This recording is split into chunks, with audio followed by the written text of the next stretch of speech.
come to the last animated film in Disneycember, Winnie the Pooh.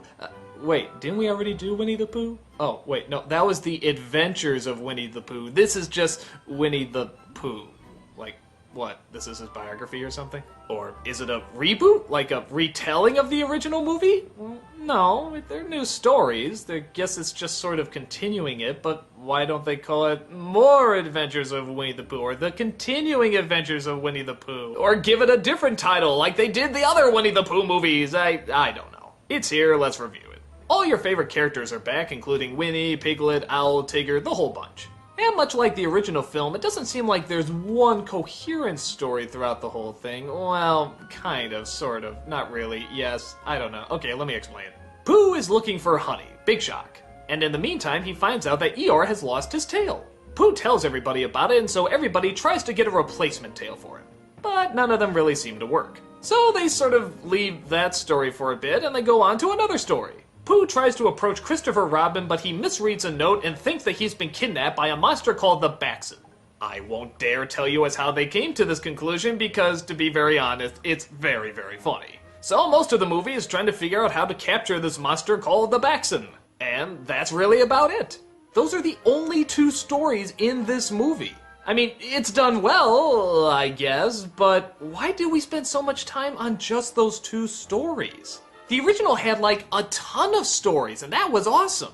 Heck, even if you wanted to keep it to just one story, that'd be fine too, but these seem very split apart, and even the way the movie is told, it seems like it's trying to recreate what the first film was doing.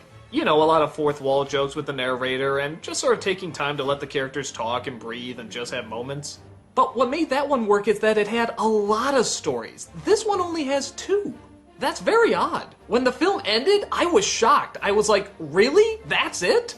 Where's the rest of it? There's gotta be more stories you can tell than that. But to be fair, they're told pretty well. As I said before, the film does recreate sort of that feel that the first movie did, though just like I said, too few stories. But it still has a pretty good atmosphere and pace to it. John Cleese is the narrator, and he's absolutely perfect. He's both dignified, but can also sort of give that sense of humor that the original narrator had too.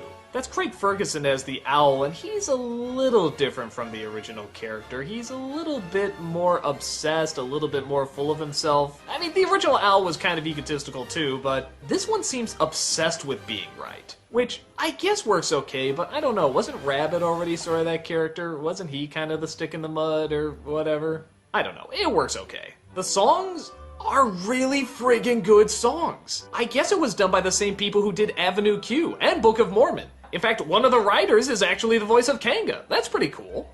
They're so good that I actually thought maybe it was the Sherman Brothers. I thought they came back to do the music for this movie. But nope, it's just the exact same spirit and the exact same talent. They swipe your stripes. They clog your pipes. They dig up your garden. They won't beg your pardon. They eat your snacks. They won't relax. They chip your tooth. They steal your youth. And now you know the horrible truth.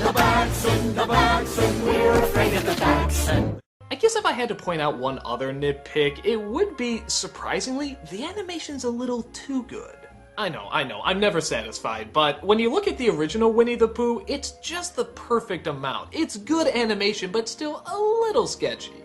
Here, the backgrounds are still sketchy and they look fine, but the characters may be just a little too clean. And on top of that, they sort of gave Christopher Robin more human-like eyes, and oddly enough, I sort of like the dot eyes, which I rarely do. But I think because everybody else has them, it sort of worked. And when you suddenly see a character that has those big Disney-like eyes, it sort of takes you out of it a bit. Though not much. And again, it's a nitpick. I'm just trying to look for problems. The film is good. It has a lot of funny scenes. The characters are still wonderful, and it has some great songs. The biggest problem there is that there are only two stories, and I still don't get that. Why didn't they do a ton of stories, especially when it's called Winnie the Pooh? I mean, you can recreate this, you can have so much fun, and you only stick it to two stories? Well, to be fair though, they're good stories, along with good characters, good songs, and everything else I mentioned before. It's not a great flick, but it's a good one. If you're a fan of Winnie the Pooh, especially the original, I'd say go ahead and check it out. And folks, that was Disneycember. Thank you so much for joining me and looking over some of the most classic and memorable of Disney animated movies. I'm sure you got your own opinions on these movies, so get out there, share them, and hear what other people have to say. Thanks so much for joining me, and take care.